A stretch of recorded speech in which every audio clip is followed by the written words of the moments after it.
నిజానికి ప్రభుత్వం నన్ను ఎందుకు ఎంపిక చేసిందో తెలియదు. నాకు చాలా ఆశ్చర్యంగా ఉంది. నేను ఏనాడు కూడా పదవులు కోరుకోలేదు. అయితే దేశానికి సేవ చేసేందుకు ఇది ఒక కొత్త బాధ్యత అని నేను నమ్ముతున్నాను అంటూ తన నిరాడంబరతను మరోసారి చాటుకున్నారు ఓ సేవామూర్తి. మహిళా దినోత్సవం రోజున తనకు అందిన వార్త తనకి డబుల్ సర్ప్రైజ్గా చెబుతున్నారు ఎవరు ఈ సేవామూర్తి. అమ్మా, నీకు జీవితంలో ఎన్నో విషయాలు తెలుసు. నువ్వెంతో అనుభవజ్ఞురాలివి. అయితే అంతిమంగా నువ్వు ఏం సాధించాలనుకుంటున్నావు? నీ జీవితానికంటూ ఒక సార్థకత ఉండాలి అంటే ఏం చేయాలనుకుంటున్నావు అని ఆవిడను ఆమె కూతురు ప్రశ్నించడం జరిగింది. దానికి రూపం ఆమె ఎలా ఇచ్చారు అనేది ఈ వీడియోలో తెలుసుకోండి. ఈ వీడియో పైన మీ అభిప్రాయాలని కామెంట్ రూపంలో తెలియచేయండి. లైక్ చేసి, షేర్ చేసి, సబ్స్క్రైబ్ చేయండి. ప్రముఖ దిగ్గజ ఐటీ సంస్థ స్థాపకుడి జీవిత భాగస్వామి ఆమె. దేశంలోనే సంపన్న మహిళల్లో ఒకరిగా ఆమె స్థానం ఎప్పటికీ కూడా సువర్ణ అక్షరాలే. ఓ సామాన్య మహిళలాగానే సాదాసీదాగా ఉండటానికే ఇష్టపడతారు. పలుకుబడి, హోదా, డబ్బు ఉన్నాయన్న గర్వం, అహంకారం ఎంత మాత్రము కూడా వారిలో కనిపించవు. అది ఎంత గొప్ప మహామహులు పాల్గొనే సందర్భమైన, కార్యక్రమమైన సంప్రదాయ చీరకట్టులో సింపుల్గా ఉండటానికే ఇష్టపడతారు ఆమె. ఇలా ఎన్నో మంచి లక్షణాలతో నిలువెల్లా నిరాడంబరతను నింపుకున్న సేవామూర్తి సుధామూర్తికి తాజాగా మరొక గొప్ప గుర్తింపు లభించింది. భారత పార్లమెంటులో ఎగువ సభ అయిన రాజ్యసభకు ఆమెను నామినేట్ చేయటం జరిగింది. ప్రజాసేవే పరమావధిగా భావించే సుధా దేశసేవ, ప్రజాసేవ చేసేందుకు దీన్ని ఒక వారధిగా అభివర్ణించడం గమనార్హం. ఈ నేపథ్యంలో మిసెస్ మూర్తి వివిధ సందర్భాలలో తన స్వవిషయాలను పంచుకున్నారు. ఆ ఆసక్తికర విశేషాలను ఈ వీడియో ద్వారా తెలుసుకుందాం. ఇన్ఫోసిస్ సహ వ్యవస్థాపకుడు నారాయణమూర్తి సతీమణిగానే కాకుండా ప్రముఖ విద్యావేత్తగా, సమాజ సేవకురాలిగా తనకంటూ ఒక ప్రత్యేక గుర్తింపు సంపాదించుకున్నారు సుధామూర్తి. ప్రస్తుతం మూర్తి ట్రస్ట్కు చైర్ పర్సన్గా వ్యవహరిస్తోన్న ఆమె ఈ వేదికగా గ్రామీణ అభివృద్ధికి, విద్యా వ్యాప్తికి కృషి చేస్తున్నారు. అంతేకాదు ఈ ఎన్జిఓ వేదికగా పలు అనాథ ఆశ్రమాలను నెలకొల్పిన ఆమె కర్ణాటకలోని ప్రభుత్వ పాఠశాలలకు కంప్యూటర్, గ్రంథాలయ వసతులు కల్పించారు. ఇలా సమాజ సేవలో తనదైన ముద్ర వేసిన మిసెస్ మూర్తిని భారత ప్రభుత్వం 2006లో పద్మశ్రీ, 2023లో పద్మభూషణ్ పురస్కారాలతో సత్కరించింది. ఇక తాజాగా రాజ్యసభకు నామినేట్ చేసింది. రాష్ట్రపతి ద్రౌపది ముర్ము ఆమెను ఎగువ సభకు నామినేట్ చేసినట్లుగా ప్రధాని మోదీ ట్విట్టర్ వేదికగా ప్రకటించారు. వారి సేవలను కొనియాడుతూ ఆమె పార్లమెంటరీ పదవీ కాలం ఫలప్రదం కావాలని ఆకాంక్షించారు. అయితే అంతర్జాతీయ మహిళా దినోత్సవం రోజునే తనను రాజ్యసభకు ఎంపీగా నామినేట్ చేయటం మరింత ఆనందంగా ఉంది అంటున్నారు సుధా. మహిళా దినోత్సవం రోజున ఈ ప్రకటన రావటం నాకు డబుల్ సర్ప్రైజ్. ప్రధానికి కృతజ్ఞతలు తెలియచేస్తున్నాను. నిజానికి నాకు ఆశ్చర్యం కలిగించే విషయం ఏమిటి అంటే నేను ఏనాడు కూడా పదవులు కోరుకోలేదు. ప్రభుత్వం నన్ను ఎందుకు ఎంపిక చేసిందో తెలియదు. అయితే దేశానికి సేవ చేసేందుకు ఇది ఒక కొత్త బాధ్యత అని నేను నమ్ముతున్నా అంటూ తన నిరాడంబరతను మరోసారి చాటుకున్నారు ఈ సేవామూర్తి. చిన్నతనం నుంచి భగవంతుడి సేవలోనే తరించిన తనకు తన కూతురి ద్వారానే మానవ సేవే మాధవ సేవ అనే సిద్ధాంతం అవగతమైందని ఓ సందర్భంలో పంచుకున్నారు సుధా. ప్రజలకు సేవ చేయటంలో నాకు చాలా ప్రశాంతత దొరుకుతుంది. ఆ సంతృప్తి ముందు అన్నీ కూడా దిగదుడిపే అనిపిస్తుంది. నిజానికి ఈ విషయం నా కూతురే నాకు తెలియచేసింది. నీకు జీవితంలో ఎన్నో విషయాలు తెలుసు. నువ్వు ఎంతో అనుభవజ్ఞురాలివి. అయితే అంతిమంగా నువ్వు ఏం సాధించాలనుకుంటున్నావు? నీ జీవితానికంటూ సార్థకత ఉండాలంటే ఏం చేయాలనుకుంటున్నావు అని ఓసారి నా కూతురు నన్ను ప్రశ్నించింది. ఆ ప్రశ్నే నన్ను ఇన్ఫోసిస్ ఫౌండేషన్ ప్రారంభించేలాగా చేసింది. ప్రస్తుతం ఎన్నో సేవా కార్యక్రమాల్లో తరించేలా చేస్తోంది అంటూ సేవ వైపు తన అడుగులు పడిన సందర్భాన్ని గుర్తు చేసుకుంటారు సుధా. 1996లో తాను స్థాపించిన ఇన్ఫోసిస్ ఫౌండేషన్ ద్వారా తన సేవా కార్యక్రమాలను రోజు రోజుకి విస్తరింపచేస్తున్నారు ఆమె. ఆరోగ్యం, విద్య, మహిళా సాధికారత, కళలు, సంప్రదాయం, పరిశుభ్రత వంటి అంశాలను ప్రోత్సహిస్తూ పేదరిక నిర్మూలనే ధ్యేయంగా ముందుకు సాగుతోంది ఈ సంస్థ. ఈ సేవా కార్యక్రమాలతో పాటు విపత్తు సమయంలో కూడా ప్రజలకు వివిధ రకాలుగా సేవలను అందిస్తోంది ఈ ఎన్జిఓ.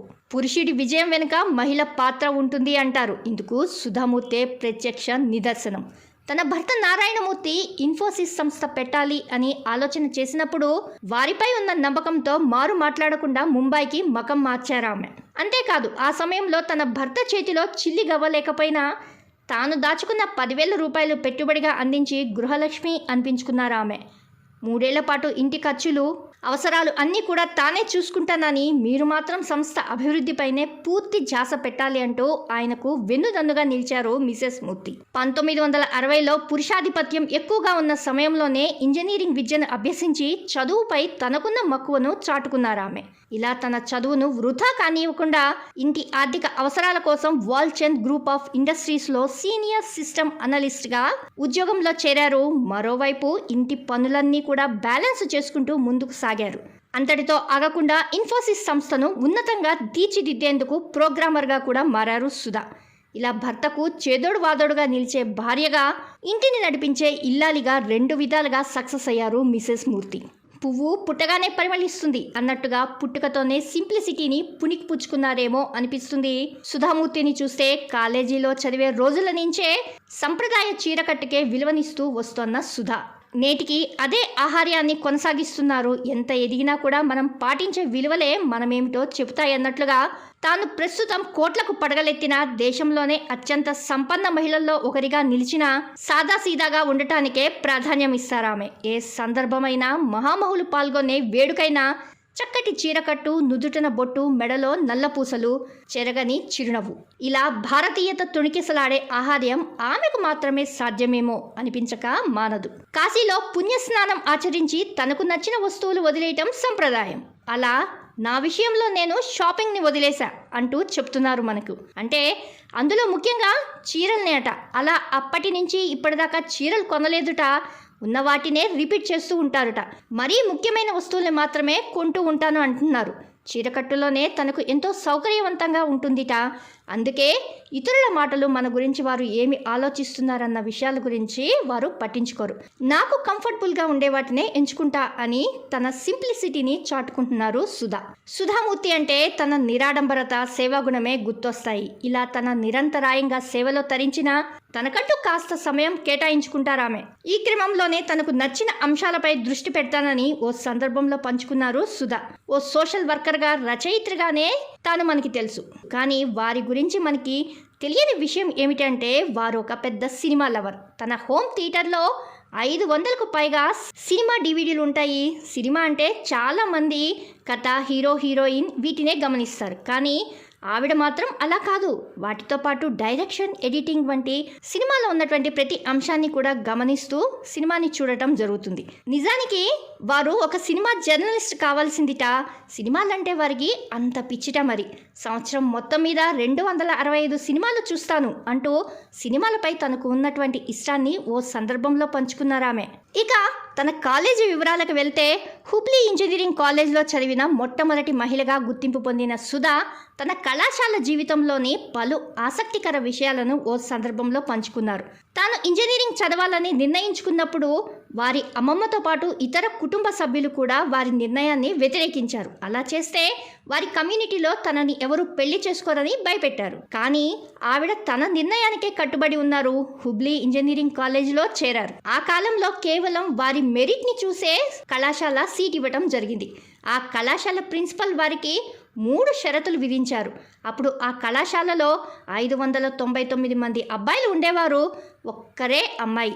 తాను శారీలోనే కాలేజీకి రావాలని, క్యాంటీన్ వైపు అసలు వెళ్ళకూడదని, ఇక కళాశాలలోని అబ్బాయిలతో మాట్లాడకూడదని నిబంధనలు విధించారు. చీర కట్టుకోవటంలో తనకి ఎటువంటి ఇబ్బంది లేదు కాబట్టి మొదటి షరతు ప్రకారం వారు చీరలోనే కాలేజీకి వెళ్ళేవారు. ఇక కళాశాలలోని క్యాంటీన్ ఫుడ్ ఎంత మాత్రము కూడా బాగుండదు కాబట్టి రెండో నిబంధన ప్రకారం అటువైపు వెళ్ళవలసిన అవసరమే రాలేదు. ఇక మూడోది అబ్బాయిలతో మాట్లాడటం. కాలేజీలో చేరిన ఏడాది వరకు ఆవిడ అబ్బాయిలతో మాట్లాడనే లేదు. కానీ వారికి ఫస్ట్ ఇయర్లో టాప్ ర్యాంక్ రావడంతో 2వ సంవత్సరం నుంచి అబ్బాయిలే ఆవిడ దగ్గరకు వచ్చి మాట్లాడేవారు అని నవ్వేస్తారు సుధా. ఇది సుధామూర్తి జీవితంలో జరిగినటువంటి కొన్ని సంఘటనలు. ఈ వీడియో పైన మీ అభిప్రాయాలని కామెంట్ రూపంలో తెలియచేసి, లైక్ చేసి, షేర్ చేసి, సబ్స్క్రైబ్ చేయండి.